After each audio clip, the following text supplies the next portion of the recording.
Cuando alguien tiene cáncer, la familia entera y todo el que lo ama también. Terry Clark. Hola, hola, bienvenidos y bienvenidas al cuarto episodio de la segunda temporada del podcast Fragmentos de la revista Réplica. Yo soy Miguel Ángel Bello y hoy vamos a hablar sobre el cáncer, una enfermedad que todos podríamos tener, que a veces es silenciosa y por supuesto puede ser mortal. Sin embargo, aún hay alguna esperanza para muchos.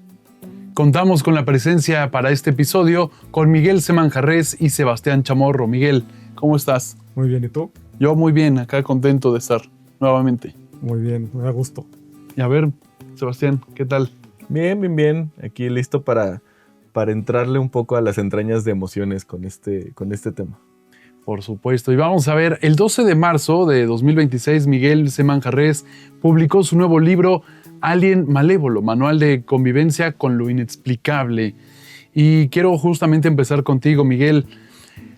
Ya que tú viviste como la situación de un familiar con cáncer y que a raíz de esta situación tú decidiste escribir este libro, háblanos acerca de tu experiencia y de cómo decidiste publicar este libro. Bueno, el caso fue de mi padre, Alejandro Semanjarrés, que le dio cáncer en etapa 4 con metástasis. Ahorita les explico más o menos cómo se dio la dinámica.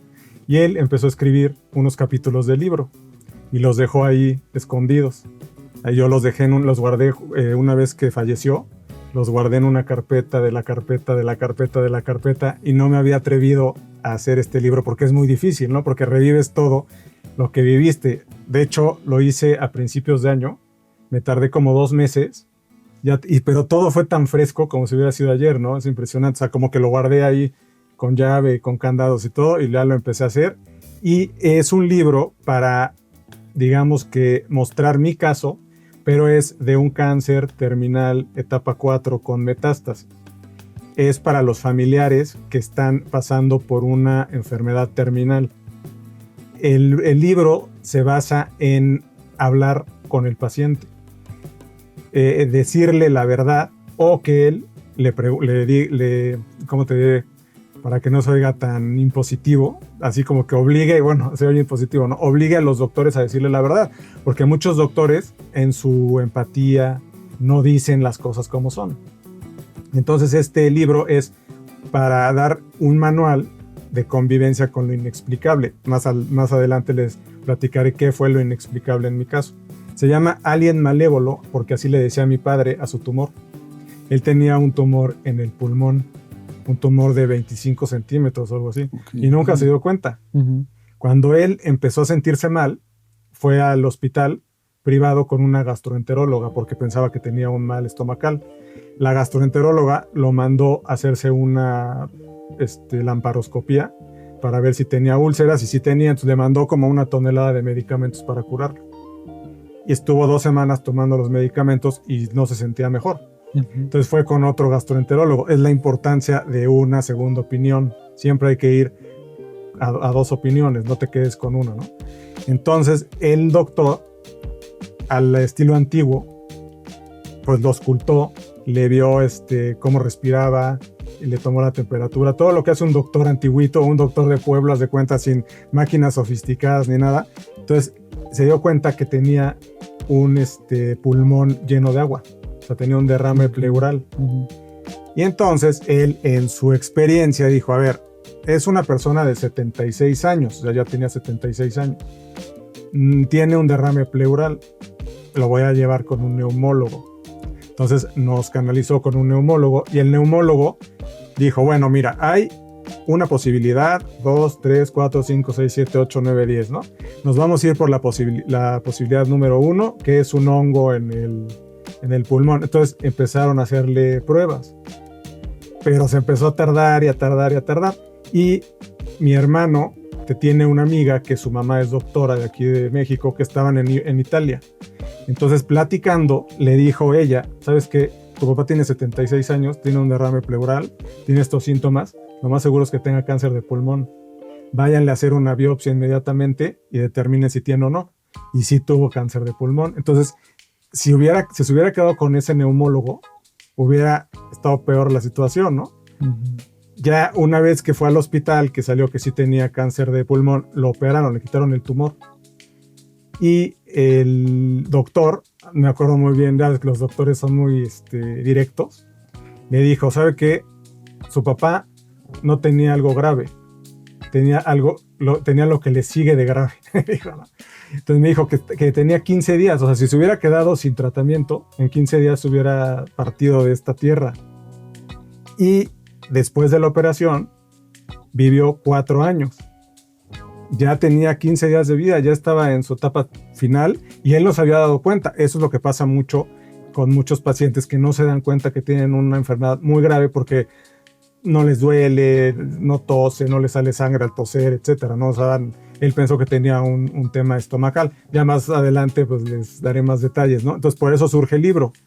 Yo platico desde mi punto de vista como familiar, como quien lo acompañó 4 años en esta etapa dura, es muy dura, y está enfocado a los que tienen a un familiar con una enfermedad terminal, porque no es la única enfermedad terminal el cáncer. También está el ELA, el Alzheimer. Hay muchas enfermedades muy pesadas, digamos, muy crónicas, duraderas, que son terminales. Por eso hice el libro, ¿no? Es como una guía. Pero, otra vez reitero, es para las enfermedades terminales, porque hay muchos cánceres que se encuentran en etapa inicial, que se pueden curar y viven mucho tiempo y son muy felices y están muy contentos. Claro.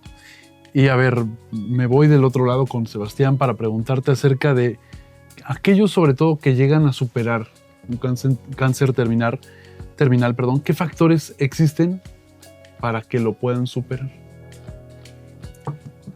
Es una pregunta compleja porque...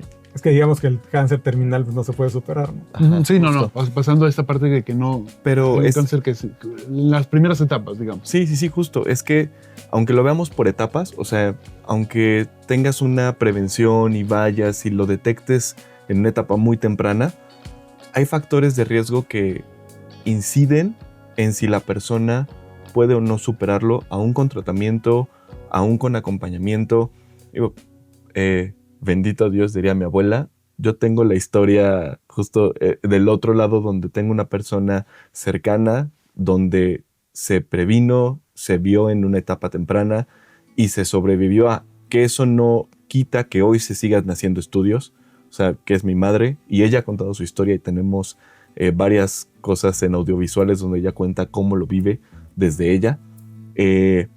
Y todo el apoyo que tuvo y toda la red de apoyo que se necesitó para que eso sucediera, como sucedió, porque vuelvo, ella es un caso que sobrevivió, pero hay muchos casos que aún en primeras etapas la enfermedad continúa y la enfermedad sigue y hay muchos factores que juegan a favor o en contra de cada persona y de cada contexto. Lo más importante aquí creo que fue el observar que hubo cosas que se pudieron hacer, hubo cosas que salieron de la mejor manera. Lo que fíjate que encuentro en nuestras historias es el duelo que se pasa. O sea, porque hay una incertidumbre muy grande desde el primer momento donde te dicen que tienes cualquier enfermedad. Y bien lo decías, hay muchas enfermedades terminales que no son cáncer. Que no son cáncer, pero que sí son VIH, que se puede vivir toda la vida con VIH controlado, pero en algún momento tiene sus repercusiones en salud. Alzheimer, que también se puede expresar o no, grande o chiquito en la persona, pero el duelo que se pasa en el momento que dices esto está sucediendo en mi cuerpo o en el cuerpo de un familiar cercano, eso te rompe. O sea, es esto lo que decía. La primera vez que te dicen, ¿no? Sí, es esta primera confrontación de esto va a pasar y entonces tienes carta abierta a todas las posibilidades del mundo. O sea, todo puede pasar y todo seguramente va a pasar. Y entonces ahí es cómo me preparo para lo que se viene, cómo me preparo para lo que hay, para lo que estoy sintiendo. Lo platicas es algo que vives muy cercano cuando lo recuerdas y es como si estuviera ahí y lo vivieras. Como si hubiera pasado ayer, ¿no? Y esto, sí. En mi caso ya tiene 7 años que murió mi papá. Por ejemplo, en el mío no me pregunten, no me acuerdo. La verdad es que en tiempos a veces no cuadro y eso pasa toda mi vida, pero siempre se vive muy cercano y estos hablando en todo esto, lo vamos a hablar más adelante, pero los cuidados paliativos, por ejemplo, hacen toda la diferencia en la honestidad que se tiene con la familia, con la persona en el caso, la enfermedad, y cómo vas llevando tu día a día desde esos sentimientos, desde esa primer noticia. Al final, pues bueno, hay tratamientos que se llevaron en mi caso, que funcionaron. Bueno, en mi caso, en el caso de mi madre, que funcionaron, que tuvieron sus repercusiones, que se rehabilita o no según la persona, porque esa es la otra. Muchas veces pensamos que solo es la quimio y ya no pasa nada. Pasa a nivel cognitivo, pasa a nivel renal, pasa a muchos niveles, y hay casos que ni siquiera vemos. O sea, hoy hay muy pocas personas en acompañamiento neuropsicológico o después de procesos oncológicos en niños, adultos, adolescentes. ¿Y dónde queda su memoria? ¿Dónde queda su atención? Imagínate, por ejemplo, en niños que sí sobreviven y que están en la escuela y le dicen es que ya no pone atención, ya es tonto. No es tonto, pasó un proceso oncológico y ahora requiere rehabilitación de atención, memoria. Es muy delicado esta parte en tratamientos que te apoyaron, estás aquí hoy, pero ahora requieres empujar a continuar con la vida, ¿no? La parte de toda la familia, vuelvo, bendito Dios, hubo apoyo de toda la familia. Todavía estaban mis abuelos. Bueno, mi abuelo sigue, mi abuela ya no, pero mis abuelos estaban juntos y la cuidaron. Otra vez volvió a ser hija al final en su caso. Entonces estuvieron ahí.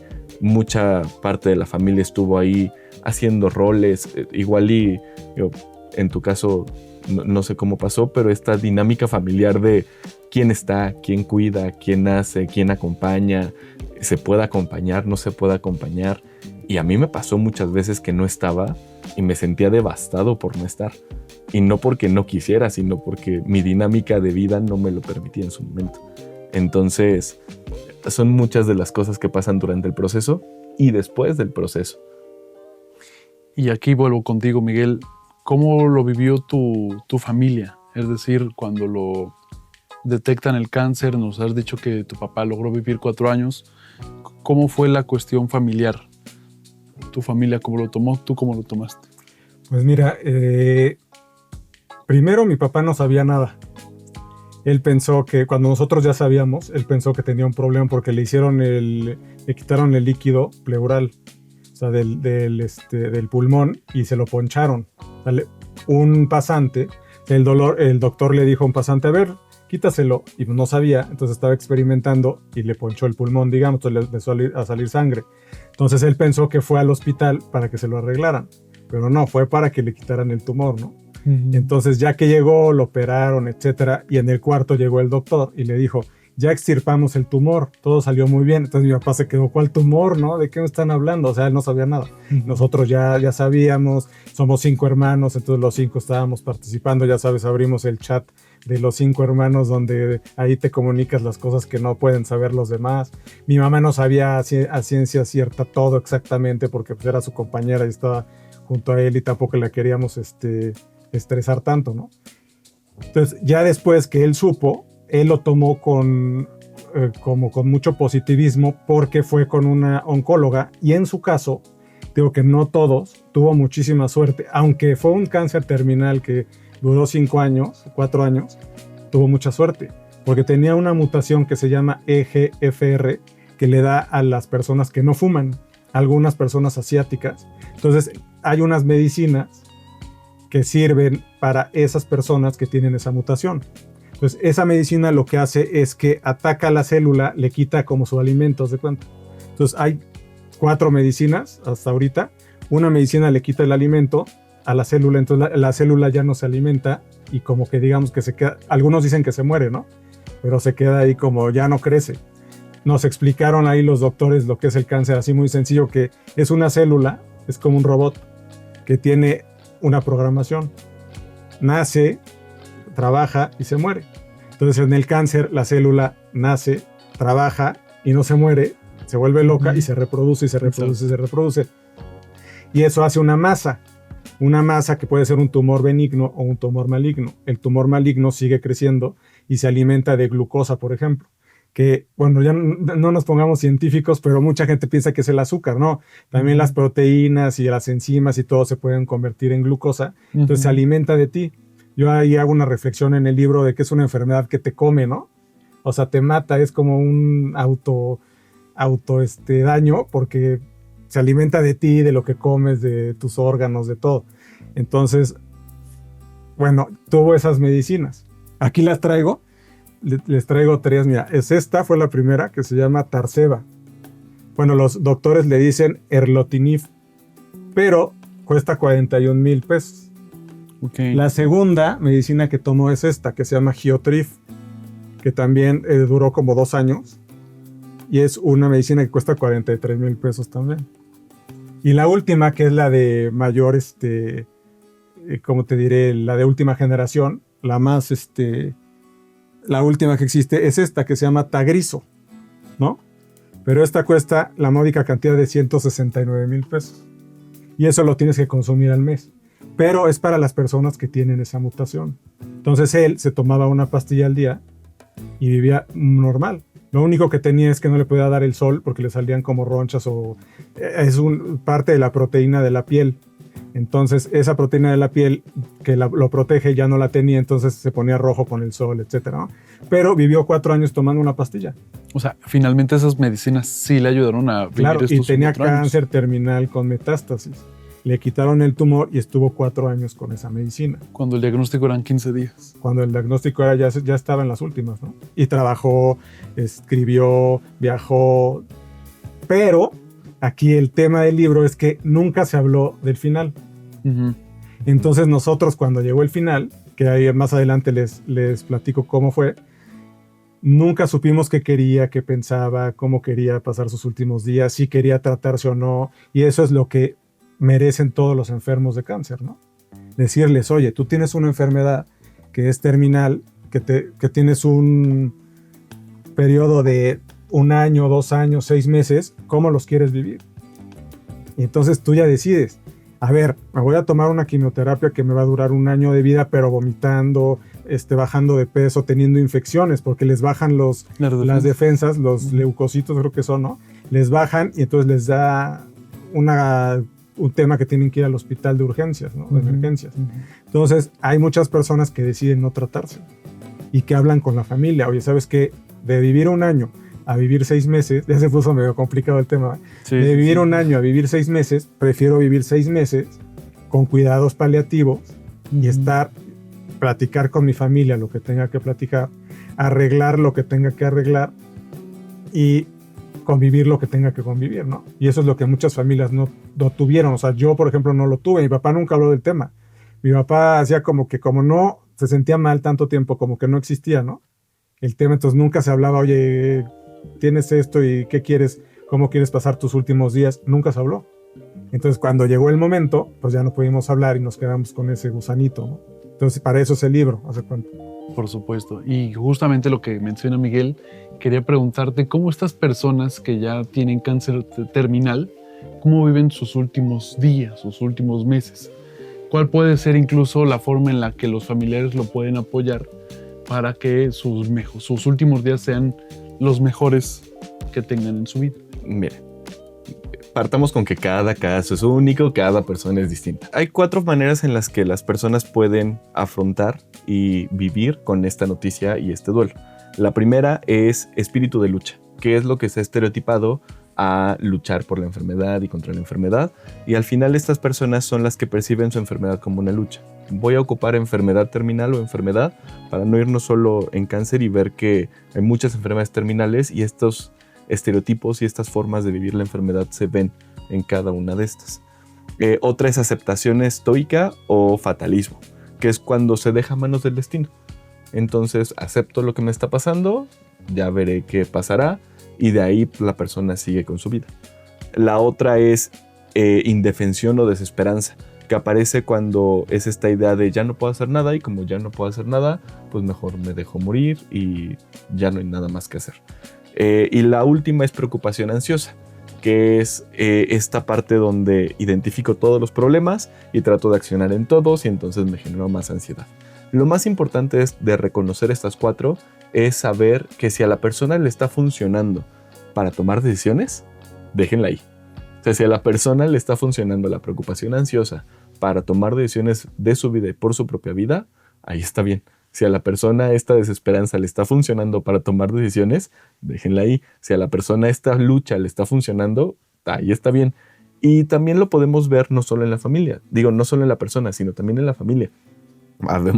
Yo, por ejemplo, me identifico en esta aceptación estoica porque fue pues lo que va a ser y ahora yo como acciono. No sé si tú, mientras leo esto, también identificaste dónde caíste y entonces esto apoya intervención familiar, esto que decías, cómo le apoyas a la familia y a la propia persona a hablar sobre el tema. Sí, cada miembro de la familia tiene sus diferentes formas de afrontarlo, ¿no? Por ejemplo, en mi caso fue ayudar. Yo tenía que llevarlo, yo tenía que conseguirle, yo tenía que salvarlo. Y ahí es donde en algún libro, por ejemplo, en el prólogo del libro de Reparación de Vidas Catastróficas, pongo que ahí conocí la codependencia. Porque para mí lo más importante era salvar a mi papá. Y entonces lo llevaba a México una vez por semana, una vez por mes. Estaba pendiente, me volví experto en cáncer, ¿no? Estaba investigando todo lo que se podía hacer. O sea, me obsesioné con tratarlo de salvar. O sea, esa fue mi forma de responder a la enfermedad. Hay otros que se aíslan, se van, no quieren saber nada, no participan. Hay otros que participan de lejos. Depende, cada quien tiene su manera de afrontarlo. Uno de mis amigos, que bueno, tiene como 30 o 40 años más grande que yo, era como mi mentor, mi guía, y él estuvo conmigo mucho en la etapa del cáncer. Y una cosa que me dijo fue: no abandones a tus papás. Nunca te vayas de su lado y está con ellos, porque cuando se vayan, te vas a quedar muy tranquilo, porque estuviste ahí en todos los momentos y te despediste, etc. Y mucha gente se aísla, entonces cuando muere el padre, la madre, el hermano, lo que sea, ya no lo volvió a ver, no habló con él, no arregló sus diferencias o no le dio amor, entonces se queda muy dolido y es muy difícil llevar ese duelo. Por eso lo importante es hablar con la persona, saber qué quieres, estás bien, te sientes bien, qué necesitas, qué quieres. O sea, que le expliquen al paciente los doctores o que el paciente le pregunte a los doctores, que eso es muy difícil porque el paciente no quiere hablar enfrente de la familia porque la familia va a tener un dolor y les quiere evitar ese dolor. Entonces no habla con la familia, pero también no pregunta. Entonces, si a ti te dicen, oye, si vas a tener quimioterapia, lo que decíamos, ¿no? Es tu única opción y vas a vivir 1 año, pero una calidad de vida mala, o vas a vivir 6 meses pudiéndote despedir, etcétera, porque el cáncer no, o sea, es como poco a poco. O sea, llega a una etapa terminal, digamos que el último mes y medio, que es cuando ya se quedan dormidos o cuando ya no quieren comer, y entonces ahí entran los cuidados paliativos, que es la morfina. Aquí en el libro también pongo una reflexión. ¿Cuántas personas en México, digamos que es donde están solas, no tienen red de apoyo, no tienen la información necesaria para ir por un cuidado paliativo y mueren con dolor en sus casas, solos, en una esquina sin que nadie sepa? Hay muchísima gente así. Hay organizaciones que se encargan de dar cuidados paliativos, pero tienes que irlas a buscar. Y es importante que, o sea, aquí en México somos una sociedad muy solidaria. Siempre hay un vecino, una vecina, alguien que te ayuda, ¿no? Entonces ellos tienen que llevarte, y hay organizaciones que te llevan a tu casa los cuidados paliativos para que no sufras, ¿no? Porque el tema es que no sufras. Claro. Y aquí la diferencia que quiero encontrar contigo, Sebastián, es saber cuál es la diferencia entre un tratamiento paliativo y un curativo. Mira, la medicina o la intervención de la medicina o del sector salud en todas sus áreas se divide en 4, lo podemos dividir en 4. Preventivo, curativo, rehabilitativo y paliativo. Entonces cada uno tiene su foco de acción o su forma de accionar e intervenir. Si hablamos de algo preventivo, es, bueno, cómo prevenimos que se llegue a la expresión de la enfermedad, a la expresión del trastorno, a la expresión de esto ya como una enfermedad o como una afección. Lo curativo es, ya se expresó y entonces ahora cómo cómo lo hacemos recesivo o cómo hacemos que se vaya o cómo regresamos a la homeostasis o el equilibrio a este organismo. El rehabilitativo, que es ya pasó, quedaron estas secuelas o está pasando y necesitamos mantener una cierta calidad de vida.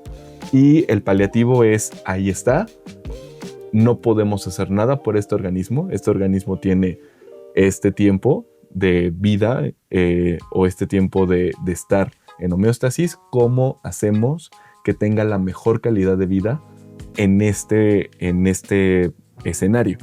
Y creo que esto es lo importante. Por ejemplo, ahorita que también estoy estudiando, hay muchos casos, veo muchos de mis compañeros que llegan con este afán de querer apoyar y sanar a todos, ¿no? Y ay, sí, porque entonces como puedo rehabilitar, entonces puedo apoyar a todo mundo. Los salvadores, ¿no? Sí, y yo me encargué en los primeros semestres de presentar casos cuando exponíamos. Donde no se podían salvar. Donde no se podían salvar, porque es una realidad. Hay medicina paliativa. O sea, hay casos donde no puedes hacer nada por esta persona y nada es nada para mejorar. De aquí va a peor. Acompañarla, escucharla. ¿Cómo la acompañas? ¿No? De aquí va a peor, ¿cómo la acompañas? De aquí va a peor, ¿cómo sostienes y mantienes lo que hay y lo que existe? Hay un caso de unas monjitas que cuando ya van falleciendo les empiezan a hacer varios estudios y se dan cuenta que todas tenían expresión de Alzheimer, pero a ninguna se les expresó porque tenían cuidados paliativos. Ellas, sin saberlo, su estilo de vida era de cuidado paliativo, tanto que pudieron mantener y sostener una cierta calidad de vida y un cierto estilo de vida sin que la enfermedad se apoderara de sus vidas. Y ahí es donde dices, bueno, los cuidados paliativos funcionan. Que es el estrés, ¿no? Me dan sin estrés, claro, me dan una vida sin estrés de lo que tengo, pero me dan una calidad de vida hacia cómo puedo vivir lo que tengo. Perfecto. Ahora, por ejemplo, si quieren les leo a quién va dedicado mi libro para que tengan una idea. Le puse a quienes aman a alguien que se está yendo. A quienes cuidan en silencio, sostienen la mano, aprenden a despedirse sin saber cómo. A quienes sienten culpa por cansarse, por desear que el dolor termine, por no poder hacer más. Este libro no es para héroes ni para los fuertes, es para los humanos, para los que acompañan desde el miedo, la confusión y el amor torpe, para los que no encuentran palabras, para los que llegan tarde a las conversaciones importantes y para los que nunca pudieron tenerlas. Que estas páginas sirvan no para aferrarse, sino para comprender, no para luchar siempre, sino para elegir con dignidad. Que nadie se vaya solo por falta de diálogo, que nadie se quede con palabras atravesadas en el pecho. Esa es la dedicatoria. Muy fuerte, y yo a este punto te quiero preguntar en qué momento se debe seguir luchando y cuándo aceptar el límite. Pues de acuerdo a lo que te digan los médicos, ¿no? Mira, nosotros fue un caso muy, muy extraño porque a mi padre nunca le dolió nada y tenía cáncer en los huesos también. Y las personas que han tenido cáncer en los huesos dicen que son como fracturas, ¿no? Microscópicas, entonces duele muchísimo y necesitan estar tomando morfina, aunque no sean cuidados paliativos. A él nunca le dolió nada.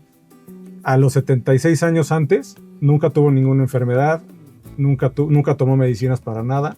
Todo le tocó a los 76 para adelante, ¿no? Y sus exámenes de sangre eran de un joven de 17 años.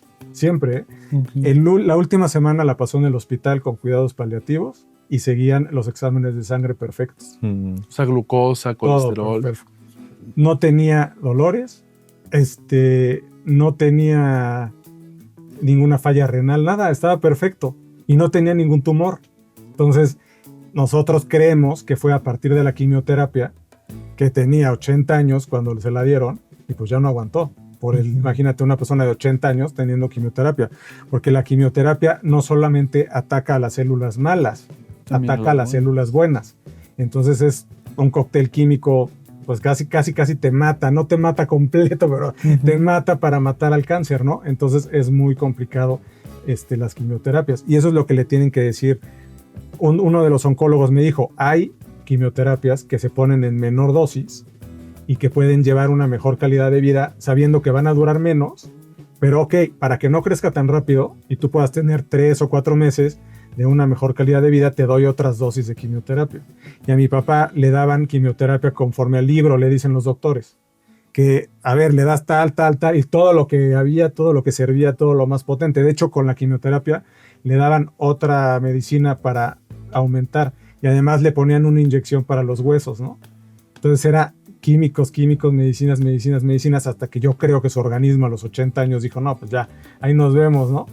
Una de cuenta que él, ya una de las últimas estancias en el hospital, dio un discurso de 20 minutos y entonces yo regresé de ver a los oncólogos y me dijo, ¿qué te dijeron? Así como, ¿qué te dijeron? Le dije, no les hagas caso, mándalos, bueno, con una palabra, una grosería, ¿no? Ya sé lo que tengo y pues no hay remedio, mándalos al demonio, ¿no? Y entonces así fue la última vez que conversó con nosotros, ¿no? En el hospital. Y ya de ahí como al mes se murió. Pero tengo que tenía tratamientos, estuvo con su familia en un hospital, le ponían música clásica, tuvo mucha suerte y la mayor suerte fue que nunca le dolió nada. O sea, nunca le dolió nada. Cuando llegábamos al hospital, como yo manejaba y eso, pensaban que yo era el enfermo, ¿no? Me decían que pasara a tomar mis tratamientos, ¿no? Y yo así como que, bueno, no, pues el enfermo es él, siempre, pero él es como que esa fue su fisionomía, ¿no? Su química, no sé, era muy fuerte, hasta de grande y todo, entonces nunca padeció dolor y sí sentía, pero cuando lo inyectaban se quejaba, ¿no? Ya cuando ya estaba inconsciente se hacía de que lo inyectaban y no le dolieron los huesos ni nada. Wow. Y fíjate que con lo que está diciendo Miguel, a mí me llegaría... Hay un punto que quiero hablar contigo, Sebastián, y es que está el mito de que quien muere de cáncer no luchó por su vida. ¿Cómo desmitificar esta situación cuando obviamente, por ejemplo, en el caso del papá de Miguel, pues fueron 4 años de, ¿no? medicamento, de lucha, pero hay gente que piensa que porque ya no se pudo salvar o que no le echó ganas. No le echó ganas. ¿Qué pasa con estas cosas? Eso también pasa, que te dicen échale ganas, ¿no? Sí. Entonces, Y eso no sirve. Dice, oye, pues, ¿cómo? ¿De qué, no? ¿Las hecho dónde? ¿Cómo se echan esas? Hay un paréntesis en el libro, viene que o sea, no sé si les vaya a caer mal a algunos, pero que las afirmaciones positivas y pensar positivo y comer sanamente y todo eso no sirven ya en las etapas terminales. O sea, que porque cambies tu forma de pensar no te va a servir a curarte, me refiero, ¿no? A curarte, obviamente, para llevarla mejor, claro, ¿no? Y si estás en la playa y estás descansando, ahí vi una historia, no sé si sea real o no, de una señora que le diagnosticaron cáncer terminal. Entonces ella dijo, no me voy a tratar, voy a ir a la playa con mi esposo y con mis hijos. Y entonces fue tan feliz y se la pasó tan bien que se curó. No sé si sea verdad, la verdad, ¿no? Pero se curó. Entonces hay muchas historias así esperanzadoras. Yo, desgraciadamente, disculpen, pero todas las que tuve a mi alrededor, que fueron como 6 o 7, de amigos, de padres de mis amigos, etc., todas las terminales, terminaron pues terminales, ¿no? Entonces, aquí también en el libro hay como una guía rápida de qué te da cáncer y qué no. O sea, no hay, porque tú comas bien y pienses positivo y eso, no estás exento. Si tomas, si fumas, si comes grasas saturadas, si no te mueves, si no haces ejercicio, es más probable que te dé cáncer, ¿no? Entonces, debes de llevar una vida sana para evitarlo, pero no es que si haces esto, no te da. O sea, hay cuestiones genéticas, hay diferentes cánceres, hay unas que no son genéticas, etcétera. Entonces, es como el hecho, ¿no? Hoy precisamente, que es 21 de marzo que se está grabando el podcast, va a ser, está tétrico un poco, ¿no? Hoy es el cumpleaños de mi hermano, que se murió hace 3 años en un accidente de moto. Y él estaba sano, perfecto, y en la plenitud de su vida, todavía no cumplía 50 años y se mató de un momento a otro. Entonces tampoco hay que pensar en que el cáncer es lo peor, porque en cualquier momento te puede pasar. Entonces, ahora sí, ahí pongo en el libro también, hay que usar la frase esa de que vivir hoy como si fuera el último día de tu vida, no estar jalando rencores y hablar con las personas que tengas que hablar, porque no sabes si hoy, mañana o ahorita te vas a morir, o en 10 años o en 20. Entonces es como que la ruleta de la vida, no sabes qué te va a tocar, ¿no? Sí. Claro. Y justo es esto, o sea, si luchó o no luchó, si hizo o no hizo. Lo dije al principio y creo que queda muy bien aquí otra vez. Hay muchos factores en cualquier enfermedad. Se dicen si sí o si no continúas con la vida y en la vida. Y al final, esto, échale ganas. Ok, díselo a un depresivo, díselo a un enfermo terminal, díselo a alguien que simplemente viva con una enfermedad en su vida, crónica o degenerativa, y te va a decir qué son las ganas y dónde se consiguen. Porque que le eches ganas o no, no quiere decir que te levantaste o no, no quiere decir que estás tomando tu medicina o no, no quiere decir que estás afrontando a tu manera lo que está sucediendo. Y bien lo dices, no luchó, y entonces como no luchó, pues por eso le pasó. Espérate. A veces no tienes ganas de echarle ganas. Claro, ¿no? y también se vale. Es válido. Sí, ¿y qué es la otra? Yo cambiándonos un poco de rubro, pero en todas las enfermedades mentales, o sea, o trastornos mentales o de salud mental, hay esta parte de échale ganas. Pero en depresión, por ejemplo, o en ansiedad, es mejor sentir lo que estás viviendo a querer quitar lo que estás sintiendo. Porque entonces te disocias de lo que estás viviendo con lo que quieres ser. Y aquí pasa exactamente lo mismo. Cuando hablamos de cuidados paliativos, una parte importante es el acompañamiento tanatológico para los cuidados paliativos, tanto del enfermo como de la familia. Para que acepten, ¿no? Claro, es aceptar el duelo. Hay algo que ya no va a estar en tu sistema familiar y en tu vida. Puede ser que ya no puedas estar solo, puede ser que te quede tanto tiempo y todo días después de ese tiempo son una bendición de vida. O sea, hay muchas maneras en las cuales afrontas lo que hay, y pues luchar o no ya ni siquiera es una variable válida. Entiendo que a veces lo decimos porque de manera popular pensamos que la persona que falleció no se trató, no se cuidó, no le echó ganas, y echarle ganas tal vez es eso para esas personas. No fue al doctor, no se tomó sus medicamentos, no hubo, pero bien lo dijiste. Y todos los que no tuvieron la oportunidad, o sea, nosotros estamos hablando de dos casos que tuvieron la oportunidad de tratarse, ¿no? Claro, que tuvieron la oportunidad de tener un tratamiento. Cada uno tuvo su forma de continuar de continuar su historia, porque son dos historias que continúan, con o sin las personas, pero son dos historias que continúan. Y hay muchas otras personas que tal vez no tuvieron esa suerte o no la tengan hoy. Y no quiere decir que no le estén echando ganas, no quiere decir que no estén respirando, no quiere decir que no estén lidiando con todo lo que están sintiendo en el momento. Para mí eso es echarle ganas, estoy viviendo con lo que hay, y lo que hay está presente junto conmigo. Es decir, sentir. Me gustaría hacer un paréntesis de los costos, ¿no? Y de los seguros médicos. A ver, cuéntanos. En México, sobre todo, los seguros médicos van subiendo conforme vas pasando de década. Tú empiezas un seguro médico de 600 pesos mensuales, por decirte algo, a los 30. A los 50 empiezas a pagar 6,000. A los 70 empiezas a pagar 8,000. Y así llegas hasta pagar 30,000 pesos mensuales por tu seguro de gastos médicos mayores. Ahí, por ejemplo, nosotros llegamos a ir al INCAN y ahí nos decían muchas personas que, a ver, si yo seguía pagando mi seguro de gastos médicos y vendía mi casa, o me metía a una institución pública. Entonces aquí hablamos en el episodio pasado de las regulaciones y los diputados, etcétera. En otros países están regulados los gastos médicos mayores para los adultos mayores, porque ningún adulto mayor, a menos de que seas de la Suprema Corte de Justicia o algo así, tienen unas pensiones multimillonarias. Entonces tú no puedes, como adulto mayor, aunque hayas trabajado y ganes bien y todo y hayas ahorrado, que tus ahorros se los llevan 5 medicinas, entonces no pueden seguir pagando los gastos médicos mayores y no pueden acceder a 5 años de vida. Yo les pediría a los diputados y a los senadores, bueno, a los diputados que son los que ven los presupuestos, si a usted le dijeran cuánto pagaría por cada año de vida, ¿cuánto pagaría por cada año de vida?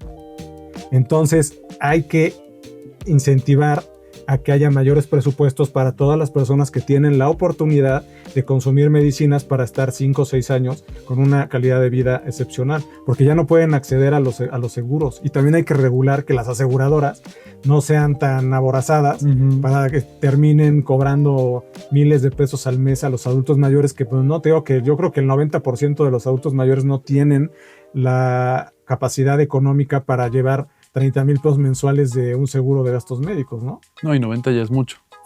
O sea, no creo que existan. Entonces es importante, por eso, que el Estado, que ahí está haciendo su lucha, que robustezca el servicio de salud Por ejemplo, en España tú no tienes clínicas privadas, bueno, alguna que otra, pero la mayoría se trata en la salud pública, en Suecia, en Suiza, en Italia, en todos esos lugares. Entonces eso es a lo que debemos de llegar, porque aquí las compañías de seguros, yo he tenido muy malas experiencias con todas, porque acuérdate que llegas y ellos ven cómo no pagarte. Sí. O sea, ellos están muy puestos para cobrarte, para que a tiempo pase tu cobro. Pero para pagarte, ellos ven todas las cláusulas, las exclusiones y todo lo que exista para no pagarte. O sea, ese es su trabajo. Entonces, muchas personas dicen, tengo mi seguro de gastos médicos que llevo 400,000 pesos pagándolo y llega una enfermedad catastrófica, ay, no te alcanzo, o es que no llenaste bien la forma, o es que no te podemos cubrir eso, es que ya está preexistente. Entonces, imagínate la frustración de que tú te sentías ya muy protegido y no. Sí. Entonces, aquí hay que robustecer el sistema de salud y también a todas las personas que les sobra una lanita, 100 pesos, 200 pesos, pues que los metan en las instituciones que se están dedicando a ayudar a la gente de escasos recursos en este tipo de enfermedades catastróficas, ¿no? Que necesitan muchísimo dinero. Sí. Y a ti no que te cuesta nada pues, dar 100 pesos, porque al rato tú los puedes necesitar cuando estés en una edad mayor, ¿no? Sí, totalmente. Muy bien, pues ya hacemos esta invitación a que justamente quienes deben hacer las leyes busquen implementar algo a favor de los adultos mayores. Y quiero pasar a otro tema sobre el impacto físico de los tratamientos, que ya Miguel nos ha ahondado un poco, pero me gustaría que ahondáramos en la cuestión física después del tratamiento. ¿Qué es lo que sucede cuando un paciente tiene cáncer, ya sea en etapa final o en etapa temprana? ¿Qué otros elementos podemos encontrar ahí después de los tratamientos? Bien lo dijiste, sí es quimio y son muchos químicos que no solo van a ir en contra de una célula en específico, sino va a ir en todo y es general. Entonces, hablemos desde lo más tranquilo, agruras. Pero ya no son agruras, ¿cómo se llama lo que te dan la primera? ¿Genoprazol? Pero ese es omeprazol, ¿no? El primerito. Ya no, ya es omeprazol quinta, sexta generación, que son 5, 6, 7 omeprazoles juntos, porque te está deshaciendo la mucosa del estómago, te está deshaciendo la flora intestinal, te está deshaciendo, todo eso. Te dan diarreas, todo eso. Y eso deshidratación. Eso es digestivo. Pasa por el riñón, tiene que filtrar todo. ¿Y hacia dónde se queda de la piel, se te cae el pelo, te afecta el cerebro. O sea, al final el cuerpo resiente tanto mucho, claro. esta radiación, que el cuerpo tiene su desgaste. ¿No? Que también está la radiación. Está la quimioterapia y también está la radioterapia, que también son radiaciones directas al tumor, ¿no? Cuando es en huesos, por ejemplo. Y todo esto, volvemos, aquí es donde entra, acá es cuidado paliativo, porque sabes que ya no se puede hacer más por esta persona, más que darle la mejor calidad de vida en estos momentos. En mi caso fue... sería ahí más bien, se va a ir un poco extraño, pero es la mejor calidad de muerte, ¿no? Sí, sí, y está bien dicho así, es la mejor calidad de muerte que puede tener. Morir dignamente, ¿no? Y acompañado y cuidado. Claro, y por eso llegas, el revisar los cuidados paliativos se revisa cada sistema, por eso decía, la sangre estaba bien, renalmente estaba bien, porque son checks en los cuidados paliativos de cómo está cada sistema, y de ahí cuando llegamos ya a la sedación paliativa, que ya es en normalmente etapas terminales de lo terminal, ahí es cuando llega la sedación. En este caso, pues es así. De este otro lado, que hubo esta posibilidad de sobrevivencia, viene lo rehabilitativo, que ya pasó por el proceso, se curó, pero ahora ¿qué hay que rehabilitar? Pues hay que volver a rehabilitar flora intestinal, mucosa, huesos, ligamentos, músculos. Las personas piensan que hacer ejercicio es correr. Plaquetas, plaquetas, ¿no? Sangre, justo es eso. ¿Haces ejercicio? Sí, salgo a caminar. Ok, ¿haces ejercicio de peso? No, es que no puedo cargar muy pesado. No, señora, señor, niño, no es cargar pesado, es cargar lo que yo puedo en este momento, aunque sea mi celular porque me pesa, Tienes que rehabilitar los músculos. Tienes que rehabilitar Generar músculo, músculo y claro. hueso. Y fíjate, ese es algo muy interesante. El efecto de la gravedad sobre nuestros huesos es lo que hace que se metabolice el calcio en los huesos. Entonces, y más aparte todo el músculo no es el que carga. También los huesos se rehabilitan con ejercicio de fuerza. Si estás acostado, pues te chupa la bruja, como dicen. Sí, Ujú, sí. sí. Y entonces de ahí es esta rehabilitación. No solo física, pero también mental. Como les decía, en niños o en adultos o adolescentes. Atención. También grupos de apoyos para la familia, ¿no? O sea, nosotros no fuimos, ¿verdad? Pero sí es necesario para hablar, ¿no? Porque cuando tú quieres hablar con una amistad o algo, pues, ay, mejor no me platiques, no quiero meterme en tus broncas, no quiero que me contamines, ¿no? Con Sí, tu sí, sí. desgracia. Sí. Entonces tienes que ir a hablar con grupos de apoyo. Hay muchos familiares que quieren hacer eso, ¿no? Entonces, supongo que hay grupos de apoyo para eso. Sí. En sí, ventajas de la psicología humanista es que nos regaló los grupos de apoyo para todo. Normalmente Estados Unidos es donde más vemos este tipo de arquetipos de grupos de apoyo. Acá lo vemos más como AA, lo vemos más como neuróticos anónimos. Ya se están abriendo más grupos de apoyo para personas y familiares con ciertas especificaciones de contextos de vida. Pero al final es eso, creo que es acercarte a hablar. Y si tu amigo se acerca y quiere hablar contigo de algo, escucha sin juzgar y después canalízalo al psicólogo, al grupo de apoyo más cercano que conozcas. O simplemente, y lo hemos dicho varias veces, pero a la línea de la vida. O sea, yo no sé cómo hay alguien del otro lado que sí está capacitado para hablar de muchas cosas y de poder escucharme para saber hacia dónde canalizarme. Entonces, creo que eso es lo importante en rehabilitar a la persona y rehabilitarnos como red de apoyo, porque claro que se desgasta la red de apoyo. Y yo quiero meterle sobre la mesa un tema que tanto funcionaría para los enfermos terminales que están conscientes. La eutanasia en México no es algo que está legislado, pero ¿qué tanto ustedes como familiares que lo han vivido consideran que es necesario que a la persona, aún estando en sus plenas facultades mentales, elija morir o seguir luchando contra una enfermedad que obviamente la está desgastando? Pues es un tema muy complicado, que está muy como tabú, que está hasta mal visto por algunas religiones, etcétera. Pero es un tema necesario, ¿no? Porque, te digo, por ejemplo, en el caso de mi papá, a él nunca le dolió nada, ni sufrió. No, como que no le atacó el sistema nervioso, entonces no sufría. Pero hay gente que sufre todos los días de un dolor insoportable que a veces ni la morfina lo puede ayudar. O los que tienen ELA, que es pues también muy complicada, ¿no? Porque estás consciente y te vas degenerando hasta que ya no puedes mover ningún músculo, ni puedes mover nada y dejas de respirar, ¿no? Pero estás consciente en el proceso. Es muy cruel mantener a la persona con vida, ¿no? Entonces yo creo que sí es un tema que se tiene que discutir. Muchas veces no lo quieren discutir. Aquí algo importante de la familia es que muchas veces nosotros estamos como que con la idea de que no se vaya nuestro familiar. Pero pues si nuestro familiar se va a ir, pues hay que dejarlo ir y dejarlo descansar y entender perfectamente que nuestro familiar que nos amaba, nuestro ser querido, no va a querer que te quedes sufriendo y llorando, va a querer que vivas lo que él no pudo vivir, va a querer que seas feliz, que te rías, que le des un homenaje de lo que él no pudo vivir. Entonces, mucha gente se queda con el duelo mucho tiempo, pero pues no creo que sus seres queridos lo quisieran así, ¿no? Entonces, creo que la eutanasia sí es un tema que se tiene que discutir en México, que es la muerte asistida, ¿no? Uh-huh. Para muchos casos, que ya no tiene sentido que estés sufriendo, no un día, no 2, no 3 meses o hasta años, ¿no? Claro. ¿Cuál es tu opinión, Sebastián, con respecto a esto? Sí, creo que es algo que se tiene que poner en mesas de discusión y consenso, porque creo que eso es lo que requerimos, un consenso de qué cajitas voy a hacer check para que realmente esto pueda ser parte de la vida de mi paciente.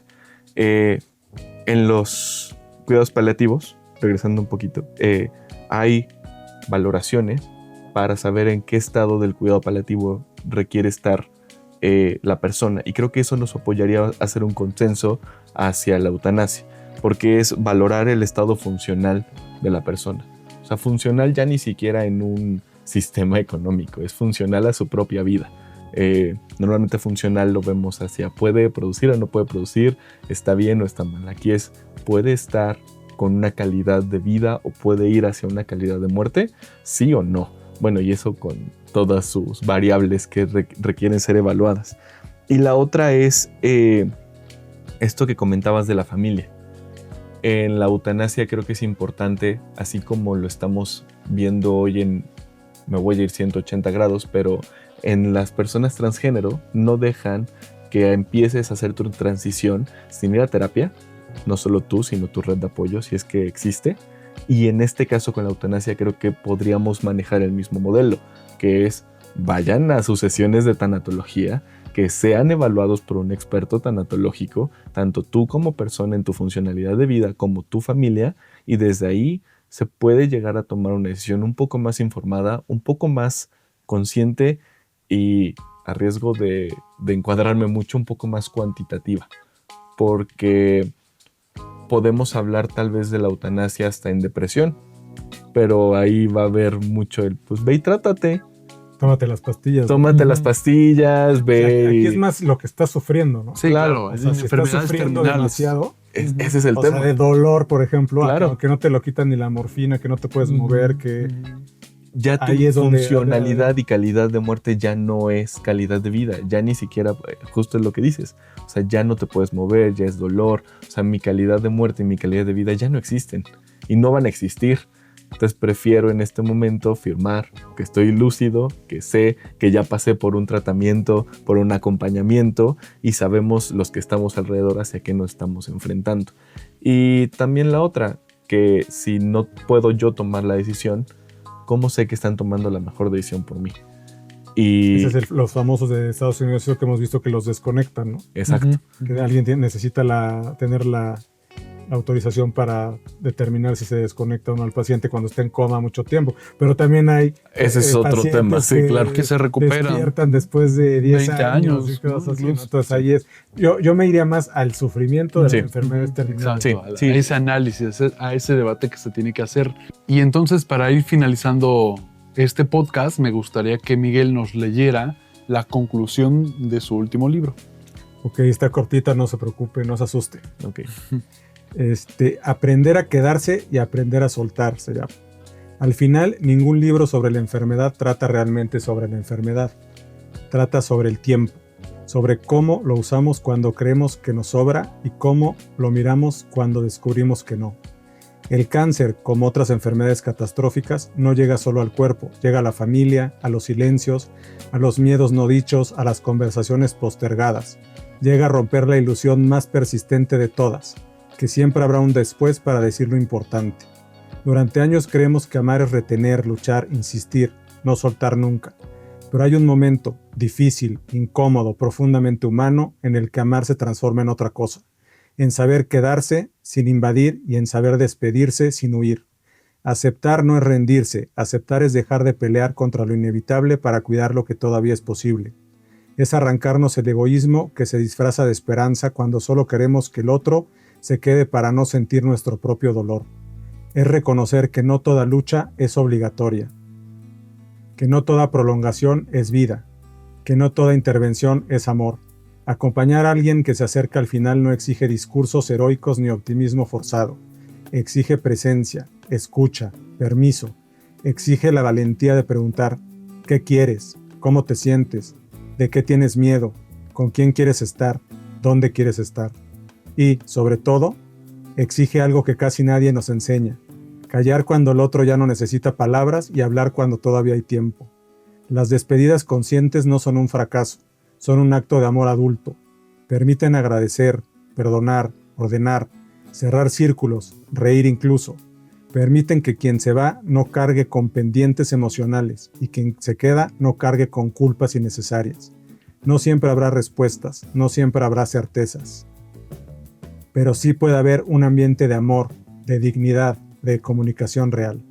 Este libro no pretende enseñar a morir, Pretende recordar cómo acompañar sin poseer, cómo amar sin aferrarse, cómo estar sin exigir. Porque al final, cuando todo lo demás se cae, los tratamientos, los pronósticos, las estadísticas, queda algo simple y profundo: haber estado, haber escuchado, haber dicho lo que importaba y haber permitido irse en paz. Eso no cura la ausencia, pero la vuelve habitable. Muy buena conclusión. Fuerte, ¿no? No, fuerte, y además tú nos dijiste durante el podcast que estuviste con tu papá hasta sus últimos segundos. Y yo te preguntaría qué enseñanza al final, porque obviamente ahí viene plasmada, ¿no? Pero ¿qué enseñanza nos agregarías sobre el cáncer con respecto a lo que vivió tu papá y lo que tú viviste? Mira, yo lo vi como una oportunidad para conocer a mi papá, para estar con él, para demostrarle mi cariño, mi amor, mi respeto, para escucharlo, para abrir mi mente, porque muchas veces los papás los vemos como el papá ya, ¿no? Pero para ser su compañero o su compañía y estar, pues me quedo con la felicidad de haber estado con él 4 años y haberlo conocido como nunca en el tiempo que estuvo como mi padre, ¿no?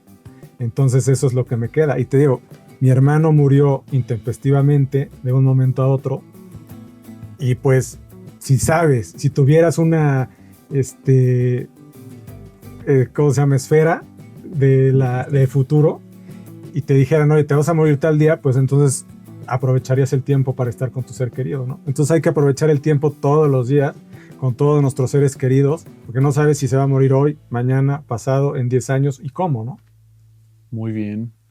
Sebastián, a ti que nos contaste la cuestión con tu mamá, ¿tú qué enseñanzas tienes del cáncer? ¿Qué te dejó? Algo muy parecido, es vivir hoy.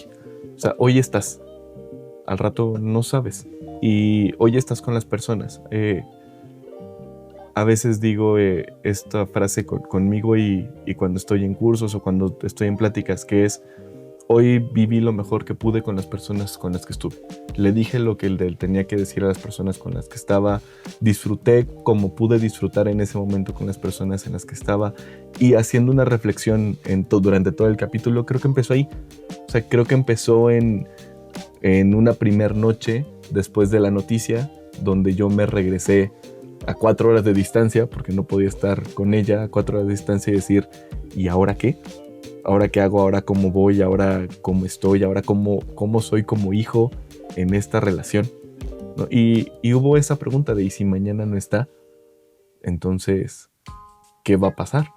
Y haciendo retrospectiva o introspectiva en esa retrospectiva, veo esto, o sea, vivo hoy como es hoy, no esperando que mañana tenga oportunidad. Y lo veo chistoso, es chistoso que en 2 experiencias totalmente diferentes haya la misma lección en una misma enfermedad. Algo habrá por ahí. Claro. Y finalmente hay que recordarle a la gente que ya el libro está en Amazon, que el libro se titula Alien Malévolo, Manual de Convivencia con lo Inexplicable. Y que tú, bueno, usaste justamente esta palabra de alien malévolo por lo que tu papá te comentaba. Me permite interrumpirte tantito. Ahí hay 3 cosas que son inexplicables, que no quiero caer en la magia ni nada, pero que me dejaron marcado, digamos, ¿no? La primera fue cuando él se fue al hospital, que salió en la camilla, fue una ambulancia por él para llevárselo al hospital, que ahí digo que yo no estaba de acuerdo porque quería que estuviera en su casa, pero los demás hicieron consenso, democracia y votos y ganaron, se lo llevaron al hospital. Cuando salía en las escaleras, tenía 3 perros labradores, y los 3 se formaron así perfectamente y empezaron a aullar. Entonces eso me llamó muchísimo la atención, ¿no? Otra fue que cuando él murió era una persona de 40 años, físicamente. Entonces yo creo que fue por los sueros, ¿no? Porque estaba con suero, entonces yo creo que le llenaron todas las arrugas y eso, y era una persona de 40 años, ¿no? Por ahí mi madre, que es escéptica y no cree nada, dijo que cuando lo bañaban, digamos, le daba el sol y salía como algo dorado, ¿no? Entonces hubo cosas que no te explicas, no me explico cómo se murió sin ningún tumor, con todos los medidores de la sangre perfectos.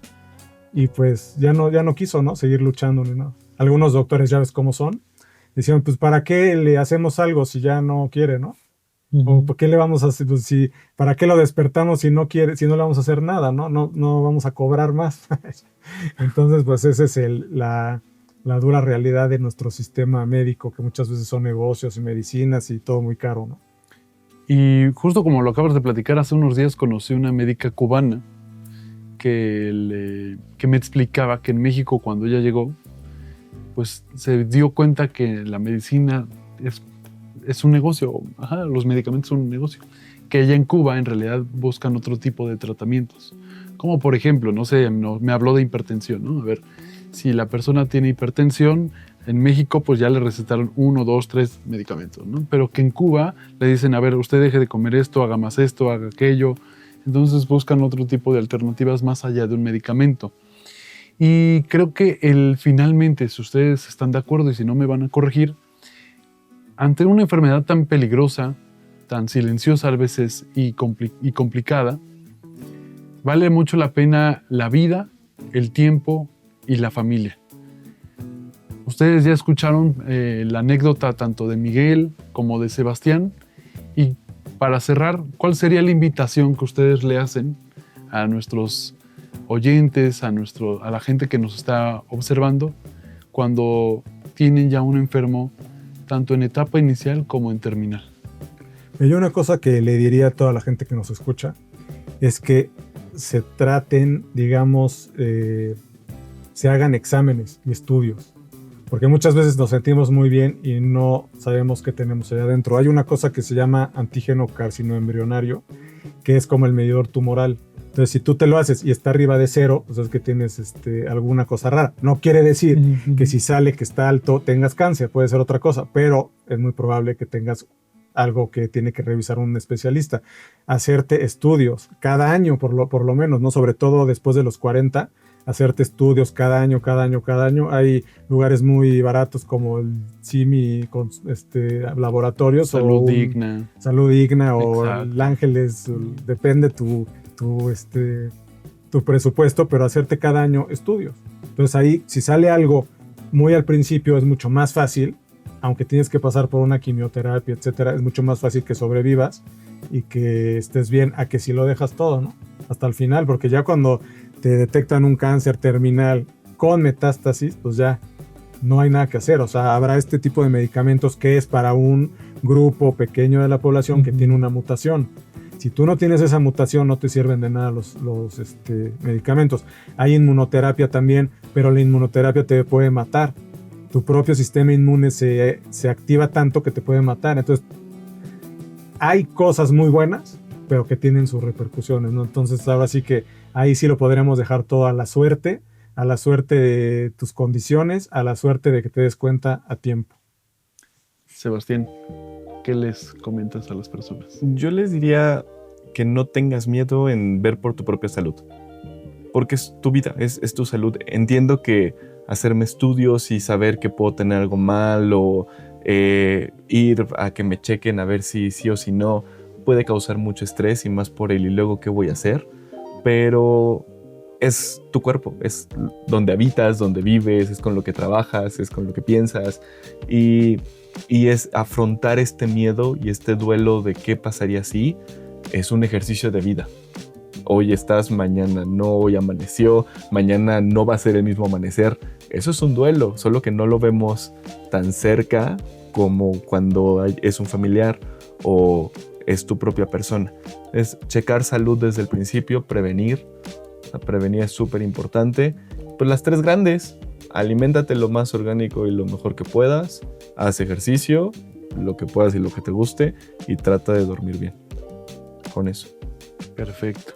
Pues ya lo saben, en este programa tratamos sobre el cáncer, lo duro que es, pero también hay esperanza en cuestión de que puede ser que no te toque a ti, puede ser que incluso puedes salvarte de un cáncer, que si está en etapa temprana, pues te pueda salvar. Y por supuesto, entender que siempre vas a contar con una red de apoyo, como en su caso el papá de Miguel lo tuvo, justamente con sus hijos y con Miguel. y que en el caso de su mamá, de Sebastián, pues Sebastián ahí estuvo. Y cuando no hay familia como apoyo, hay instituciones, que hay que apoyar. Correcto. Como ciudadanos hay que apoyar a todas las instituciones que hacen una labor extraordinaria, ¿no? Sí.